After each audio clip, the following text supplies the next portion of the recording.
Bonjour. C'est votre choix. Un mari paralysé du jour au lendemain suite à un accident. Une épouse qui veille sur lui jour et nuit. Mais chaque fois qu'elle tente de s'occuper de son mari, sa belle-mère la repousse froidement. Une nuit, en ouvrant secrètement la porte, l'épouse découvre une scène choquante qu'elle n'oubliera jamais. Que s'est-il donc passé derrière cette porte obstinément fermée? L'histoire d'aujourd'hui commence maintenant. Le jour de mon mariage, tout le monde disait que j'avais tiré le gros lot. J'entrais dans une famille aisée de la région bordelaise, et mon mari était un homme sérieux et talentueux. Mon époux, Julien, de 3 ans mon aîné, était architecte dans un cabinet de renom. Il était d'un naturel calme et chérissait sa femme plus que tout. Ma belle-mère, Madame Martine, semblait au premier abord avoir bon cœur et un visage bienveillant, mais derrière son regard doux, je sentais toujours une distance indéfinissable. Dès mon premier jour, en tant que sa belle-fille, elle a maintenu une distance parfaitement calculée, ni hostile, ni particulièrement chaleureuse. Au début, notre vie de couple était paisible. Julien et moi cultivions un amour simple, nous soutenant mutuellement durant nos premières années de vie active. Après notre mariage, nous avons vécu avec ma belle-mère. J'étais convaincu qu'en étant une belle-fille dévouée et en m'occupant bien de la maison, elle finirait par m'apprécier. Mais la vie n'est pas un conte de fées, et une tragédie imprévue s'est abattue sur nous en un instant. L'accident a eu lieu par un après-midi pluvieux. Ce jour-là, Julien rentrait tard d'un chantier. Je me souviens encore vivement de la sonnerie stridente du téléphone de l'hôpital. La voix pressée d'un médecin m'annonça que mon mari avait eu un accident de la route et devait être opéré d'urgence. Mes forces m'abandonnèrent, mes mains et mes pieds se mirent à trembler, mais je ne pouvais penser à rien d'autre qu'à courir à l'hôpital. En arrivant, la scène qui s'offrit à mes yeux me glaça sur place. Mon mari gisait, immobile, son visage pâle entouré d'un enchevêtrement d'appareils médicaux. Les jours qui suivirent furent une succession de cauchemars. Julien reprit conscience, mais il était atteint d'une paralysie totale, incapable de bouger le moindre muscle. Le médecin nous dit qu'il y avait de l'espoir, qu'avec des soins constants et de la rééducation, un miracle pourrait se produire. Je me suis accroché à ces mots comme à une lueur d'espoir dans un abîme de désespoir. J'ai juré de rester à ses côtés, peu importe les difficultés. Mais c'est à ce moment-là que les tensions avec ma belle-mère ont commencé à naître. Chaque fois que j'entrais dans la chambre pour m'occuper de mon mari, elle me barrait le chemin d'un regard glacial et me disait d'une voix dure « Sors d'ici. C'est moi qui m'occupe de Julien. Tu es si maladroite, tu risques d'aggraver son état en le touchant. » Au début, je me disais qu'elle agissait ainsi par inquiétude pour son fils, et je n'y prêtais pas plus attention. Je me retirais en silence, le cœur lourd. Mais étrangement, c'était toujours la même chose. Ma belle-mère ne me permettait même pas de rester assise quelques minutes près de mon mari, trouvant toujours un prétexte pour me chasser. Jour après jour, j'ai commencé à sentir que quelque chose n'allait pas. Un soir, alors que je préparais un bouillon pour Julien, ma belle-mère est soudainement entrée dans sa chambre et a verrouillé la porte de l'intérieur. Quand j'ai frappé, elle a répondu d'une voix froide. « Une personne malade n'a pas besoin de plusieurs soignants. Reste dehors. » Je suis resté sans voix, accroupi devant la porte. Les faibles murmures que j'entendais de l'intérieur me brûlaient le cœur. Une fois, après avoir attendu tard dans la nuit, ma belle-mère a finalement ouvert la porte. Son visage était toujours aussi serein, mais ses mains tremblaient, et elle a rapidement caché quelque chose dans la poche de sa robe. À cet instant, j'ai cru apercevoir le reflet métallique d'un objet ressemblant à une petite seringue. Alors que j'allais lui poser une question, elle m'a foudroyé d'un regard glacial. « Qu'est-ce que tu fais là à cette heure ?» La gorge nouée, je n'ai pu rien dire, tandis qu'un mauvais pressentiment m'envahissait. Les jours passaient, mais l'état de Julien ne s'améliorait pas du tout. Il alternait entre des phases de conscience faible et d'inconscience, sans aucun progrès apparent. Je devenais anxieuse, me demandant si je faisais quelque chose de mal ou si les médecins avaient manqué quelque chose. Mais curieusement, chaque fois que je suggérais de ramener mon mari à l'hôpital pour de nouveaux examens, ma belle-mère s'y opposait vivement. « Ne gaspille pas d'argent pour rien, je m'en occupe très bien à la maison. » Sa voix était catégorique et ne me laissait aucune place à la contestation. 1000 soupçons ont commencé à germer dans mon esprit. Je repensais à la façon dont elle verrouillait la porte, à l'objet qu'elle cachait dans sa main. Y avait-il un secret que j'ignorais ? Mais chaque fois que j'essayais d'aborder le sujet, elle coupait court à la conversation, m'empêchant d'aller plus loin. Un autre soir, alors que j'allais entrer dans la chambre avec un bol de soupe, ma belle-mère m'a barré le passage d'une voix plus acérée que d'habitude. « Sors d'ici, c'est moi qui m'en occupe. » Cette fois, je n'ai pas pu me retenir. « Madame, je suis aussi la femme de Julien, ai-je supplié. J'ai le droit de prendre soin de mon mari. S'il vous plaît, laissez-moi rester près de lui. » Mais elle m'a toisé de haut en bas, son regard si froid qu'il m'a glacé le sang. « Un droit? Ton seul droit est de t'occuper de la cuisine. Ta présence ici n'est qu'une nuisance. » Je me suis détourné, les larmes aux yeux. Le chagrin et l'impuissance m'étouffaient. Jamais je ne m'étais sentie aussi seule et étrangère dans ma propre maison. Mon mari gisait là, immobile, et j'étais séparé de lui par le regard glacial de ma belle-mère et une porte fermée à double tour. Cette nuit-là, je n'ai pas fermé l'œil. Les mains tremblantes de ma belle-mère, l'objet métallique brillant dans sa poche et ses mots étranges, je m'en occupe très bien, tournaient en boucle dans ma tête. Que cachait-elle? Pourquoi m'empêchait-elle avec tant d'insistance de rester près de mon mari? Le doute et l'angoisse grandissaient, comme une main invisible qui me serrait le cœur. Je savais que je devais prendre mon courage à deux mains, ouvrir cette porte et découvrir la vérité par moi-même. Mais en même temps, une petite lueur d'espoir subsistait. Peut-être que je me faisais des idées, peut-être qu'elle voulait simplement s'occuper elle-même de son fils, par amour excessif. La nuit suivante, quand ma belle-mère est entrée dans la chambre comme à son habitude, je suis resté dehors. Mes mains tremblaient de tension. J'ai collé mon oreille contre la porte et j'ai écouté. J'ai entendu ses chuchotements. C'était une voix très basse, mais une phrase a suffi à me donner la chair de poule. Continue de dormir. Ne te réveille pas. Mon cœur s'est emballé, mon corps s'est figé. J'ai pris une profonde inspiration et j'ai serré les poings. J'ai décidé que cette nuit, quitte à affronter sa colère, je trouverais un moyen d'ouvrir cette porte. Je devais savoir ce qui se passait à l'intérieur, et à ce moment-là, je ne me doutais pas que j'allais être confronté à un secret qui allait bouleverser toute ma vie. Cette nuit-là, alors que seule la lanterne suspendue au porche éclairait faiblement l'obscurité silencieuse, je me suis levé sans un bruit. Mon cœur battait à tout rompre. Je ne m'étais jamais senti aussi seul dans cette maison. Même le chant des grillons dans le jardin semblait nourrir ma peur. Mais je me suis fait une promesse. Si je n'affrontais pas la situation maintenant, je ne saurais jamais ce qui arrivait à mon mari. Ma belle-mère est entrée dans la chambre de Julien comme d'habitude. Dans le silence de la nuit, le son du verrou qui se tournait était particulièrement distinct. J'ai retenu mon souffle, le dos appuyé contre le mur, et j'ai tendu l'oreille. Une lumière jaunâtre filtrait sous la porte, et j'entendais les faibles murmures de ma belle-mère. Cette fois, je ne pouvais plus attendre dehors. J'ai trouvé un moyen d'ouvrir une petite porte de service à l'arrière, que nous n'utilisions presque jamais. La vieille porte a grincé. Je me suis déplacé avec une précaution extrême, chaque pas me faisant trembler. J'avais peur qu'elle entende le moindre bruit. Quand la porte s'est entr'ouverte, mon cœur a raté un battement. La scène qui s'offrit à moi me figea sur place. Mon mari, Julien, était allongé paisiblement dans le lit, les yeux mi-clos, son visage sans vie. À côté de lui, assise au bord du lit, ma belle-mère tenait fermement le poignet de son fils d'une main, tandis que de l'autre, elle sortait une petite ampoule en verre de sa poche. Ses gestes étaient précis, son visage tendu. J'ai clairement vu ma belle-mère remplir une seringue avec le liquide de l'ampoule et l'injecter avec soin dans une veine du bras de Julien. Pendant ce temps, elle murmurait à voix basse « Continue de dormir, mon fils. Il vaut mieux que tu restes endormi comme ça. » Un froid glacial m'a envahi, et mes jambes se sont dérobées sous moi. Si je ne m'étais pas agrippé à la porte, je me serais effondré. Pourquoi faisait-elle une chose pareille? Qu'était ce médicament? Et pourquoi voulait-elle que son fils reste endormi? Des milliers de questions me transperçaient l'esprit comme des poignards. J'ai failli crier, mais j'ai réussi à me retenir.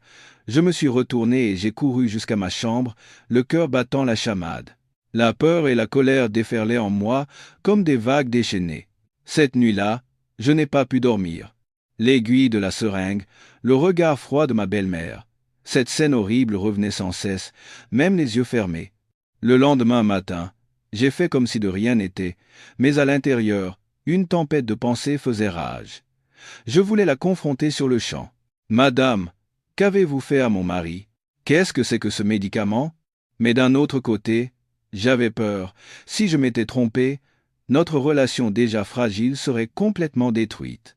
Quand je suis monté avec le bouillon, ma belle-mère m'a arrêté devant la porte. Comme d'habitude, d'une voix sèche, elle a dit « Laisse ça là, je lui donnerai. » Descends t'occuper de la cuisine.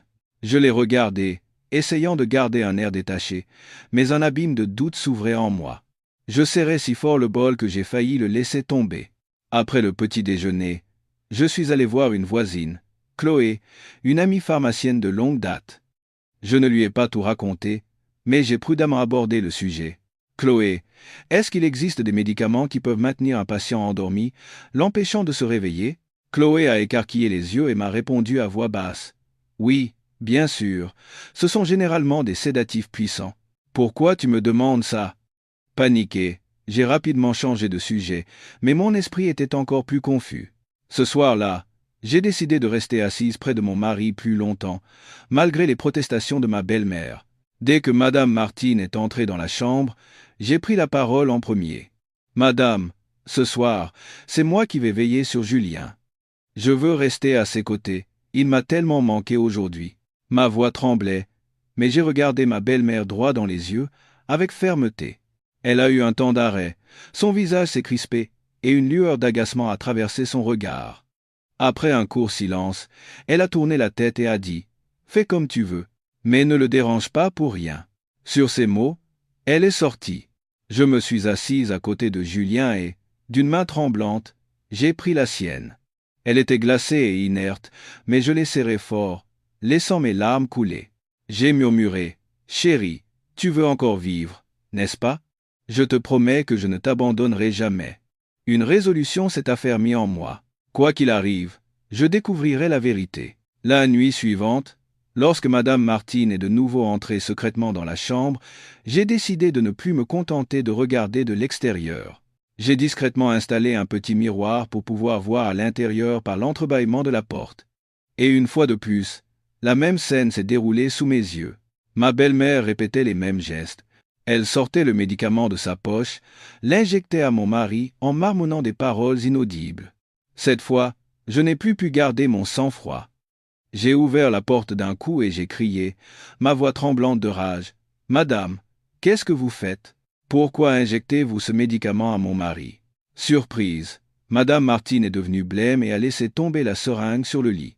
Elle l'a rapidement ramassée pour la cacher derrière son dos, balbutiant avant de retrouver une expression ferme. « De quoi parles-tu? Ce sont des vitamines. Le médecin a dit qu'un sommeil profond accélérait sa guérison. » Je l'ai regardé, et j'ai fondu en larmes. « Non, ce ne sont pas des vitamines, je vous ai entendu dire. Continue de dormir. Ne te réveille pas. Pourquoi avez-vous dit ça? » À cet instant, une lueur de panique a traversé ses yeux, mais elle a vite retrouvé son masque de froideur et a serré les dents. « Qu'est-ce que tu en sais? Toi, tu n'es que sa femme, pas sa mère. Tais-toi et ne te mêle pas de ça. » Je suis resté figé sur place. Jamais ma belle-mère ne m'avait semblé aussi froide et effrayante. L'air dans la chambre est devenu si lourd et oppressant qu'il était difficile de respirer. Après ce jour, l'atmosphère à la maison était glaciale. Je n'osais plus l'affronter directement, mais je me suis juré de découvrir la nature de ce médicament, quel qu'en soit le prix. Pour sauver mon mari de ce coma artificiel, j'avais besoin de preuves et d'explications. Cette nuit-là, j'ai commencé mes préparatifs en silence. J'ai caché sur moi un vieux téléphone portable, capable d'enregistrer des vidéos. Mon plan était déjà fait. La nuit prochaine, quand ma belle-mère entrerait dans la chambre, j'enregistrerais tout. Si elle faisait vraiment quelque chose de répréhensible, j'aurais la preuve. Et je ne me doutais pas que ce plan allait me conduire vers un secret immense, une vérité qui briserait en 1000 morceaux toute la confiance que j'avais en ma belle famille. Cette nuit-là, alors que toutes les lumières de la maison étaient éteintes, je suis resté assise en silence sur mon lit. Mon cœur continuait de battre violemment. À côté de moi se trouvait le vieux téléphone, complètement chargé et prêt à enregistrer. Je savais que c'était ma seule chance de tout révéler, mais je savais aussi que si j'étais découverte, je ne pourrais pas en assumer les conséquences. Ma belle-mère avait une autorité absolue dans cette maison, et un seul de ses mots suffirait à faire de moi la coupable. Mais même la peur ne pouvait plus m'arrêter. Je suis sorti de ma chambre, marchant avec précaution comme sur des charbons ardents. Dans le silence profond de la nuit, seul le tic-tac de l'horloge se faisait entendre. J'ai longé le couloir familier jusqu'à la porte de la chambre de mon mari. Une faible lumière jaune filtrait par l'interstice, et j'ai de nouveau entendu les chuchotements de ma belle-mère. J'ai plaqué le téléphone contre l'ouverture de la porte et j'ai appuyé sur le bouton d'enregistrement. Mes mains tremblaient, mes paumes étaient moites. Dans l'objectif, j'ai vu Madame Martine, assise tout près du lit. Son regard posé sur son fils était un mélange de pitié et d'une froideur incompréhensible. Elle a de nouveau sorti une petite ampoule de sa poche. J'ai retenu mon souffle. Mon cœur a semblé s'arrêter lorsque j'ai vu l'aiguille de la seringue pénétrer la veine de Julien. Elle a murmuré « Continue de dormir. Ne te réveille pas, c'est le seul moyen pour qu'elle abandonne et qu'elle s'en aille. » En entendant ces mots, un frisson m'a parcouru l'échine et mon corps entier s'est mis à trembler. Les larmes coulaient sur mes joues, mais je ne pouvais pas pleurer à voix haute. Le téléphone enregistrait chacun de ses gestes et ses murmures glaçants. Dès qu'elle a rangé le flacon, je suis retourné en hâte dans ma chambre. J'avais l'impression que mon cœur allait sortir de ma poitrine. Cette nuit-là, j'ai serré le téléphone contre moi et j'ai pleuré toutes les larmes de mon corps. Tout était clair. Ma belle-mère ne voulait pas que son fils se réveille. Elle le maintenait intentionnellement dans le coma pour que je finisse par désespérer et partir. Mais pourquoi? Pour quelle raison pouvait-elle être aussi cruelle? Le lendemain matin, à table, j'ai fait face à ma belle-mère. Elle était sereine, comme si de rien n'était, me jetant seulement quelques regards froids. La gorge nouée, j'ai essayé d'avaler mon repas. Je savais que je ne devais pas révéler mes preuves tout de suite. Si j'agissais de manière imprudente, elle nierait tout ou ferait disparaître les preuves. J'avais besoin du bon moment et de la bonne occasion pour révéler la vérité devant tout le monde. Mais plus je refoulais mes émotions, plus la douleur grandissait. Chaque fois que je voyais mon mari, si maigre, les yeux mi-clos, j'avais envie de courir vers lui, de le secouer et de crier « Chérie, réveille-toi !»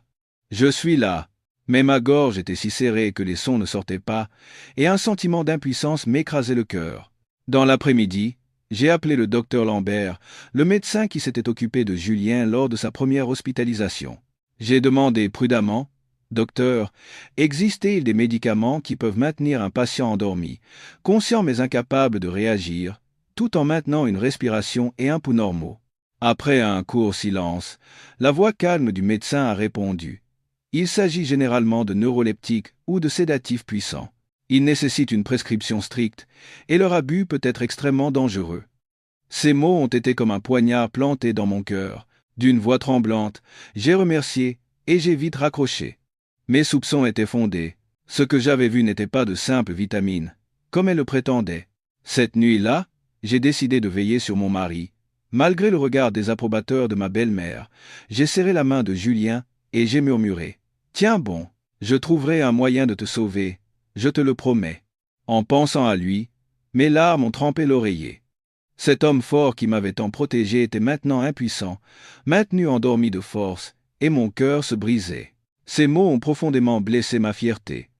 J'ai serré les lèvres, sans répondre, mais la colère en moi ne faisait que grandir. Après son départ, j'ai murmuré à l'oreille de mon mari « Chérie, je ne laisserai personne t'arracher à moi, je le jure. » Le lendemain, je suis allé voir mon amie Chloé, la pharmacienne. Je lui ai montré la vidéo que j'avais enregistrée. En voyant le flacon dans la vidéo, les yeux de Chloé se sont écarquillés. « Mon Dieu, Sophie, ce ne sont pas des vitamines. C'est un puissant somnifère, un inducteur de sommeil. On ne l'utilise que lorsque les patients sont extrêmement agités. Pourquoi lui injecter ça si souvent?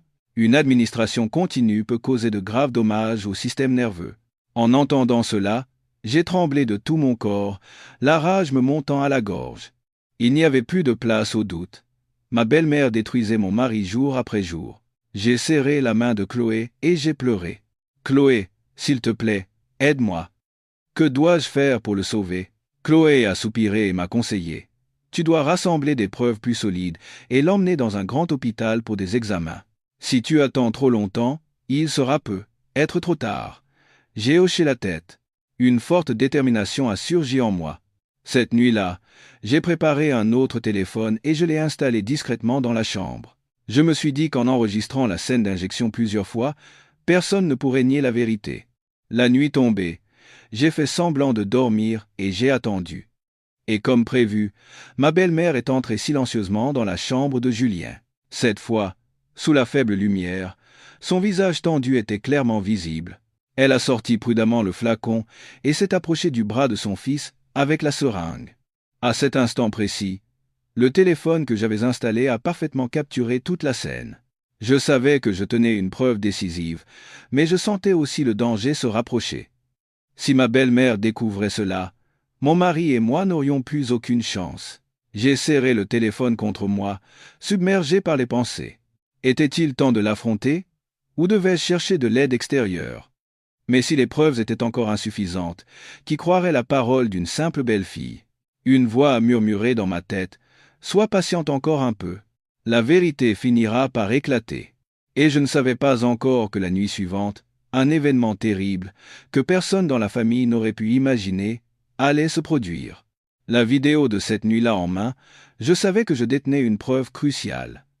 Mais à peine le soulagement s'était-il installé qu'une peur décuplée m'a submergé. J'avais l'impression de marcher sur une corde raide. Un seul faux pas, et je tomberais dans un abîme sans fond. J'étais assis sur le lit, regardant le visage pâle de Julien. Mon cœur se serrait. Il était toujours inconscient, sa respiration calme, mais ses lèvres sèches et ses yeux creux me poignardaient le cœur. J'ai murmuré doucement, « Chérie, tiens bon encore un peu.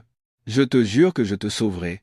Contre qui que ce soit, je n'abandonnerai jamais. » Le lendemain matin, l'air de la maison était irrespirable. Ma belle-mère, Madame Martine, était aussi froide que d'habitude, son regard perçant surveillant chacun de mes gestes. Je sentais qu'elle commençait déjà à se douter de quelque chose. Peut-être m'avait-elle vu la nuit précédente, me précipitant dans ma chambre en cachant le téléphone. Malgré mes précautions, il était difficile de tromper son œil aiguisé. Pendant le repas, elle a soudainement pris la parole. Sa voix était calme, mais cachait une lame tranchante. « Tu ne sembles pas beaucoup dormir ces derniers temps. Y a-t-il un problème? Aurais-tu quelque chose à cacher dans cette maison? » J'ai été si surprise que j'ai failli laisser tomber mes couverts. Luttant pour retrouver mon calme, j'ai esquissé un sourire forcé. « Je suis juste inquiète pour Julien.